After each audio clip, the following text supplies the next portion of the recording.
Unusual traditions at the state opening of Parliament. Before we continue this video, please support this channel by like and subscribe. The state opening of Parliament marks the beginning of the parliamentary year and brings together the monarch, the House of Commons, and the House of Lords. It is a ceremony filled with unique and quirky traditions. This year's event took place following a general election, resulting in a new government. The centerpiece was the King's speech, delivered by King Charles, outlining the plans of PM Keir Starmer and his team for the upcoming year. Ceremonial search of the cellars. Before the monarch arrives, the yeomen of the guard and royal bodyguards searched the cellars of the Palace of Westminster for explosives, a tradition linked to the 1605 gunpowder plot led by Guy Fawkes. Taking a hostage. During the state opening, an MP is taken hostage by the army to ensure the monarch's safety. This tradition dates back to the 1600s, when tensions between the Crown and Parliament were high.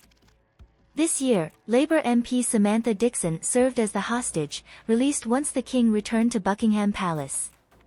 The hostage is treated well, even offered a drink while watching the event on TV. Separate arrivals for monarch and crown.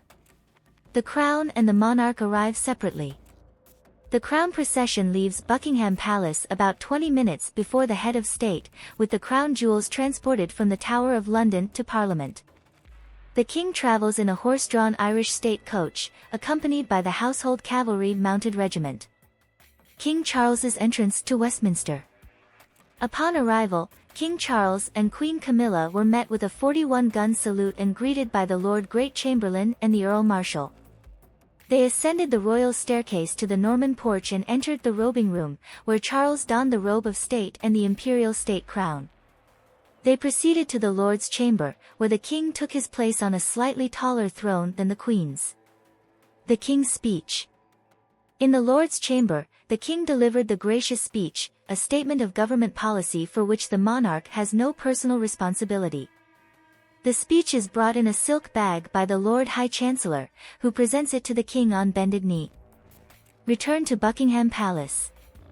After the speech, the King and Queen exited via the sovereign's entrance to the sound of a 41-gun salute from the Tower of London. Back at Buckingham Palace, the King received a guard of honor before the troops returned to their barracks, and the hostage MP was released.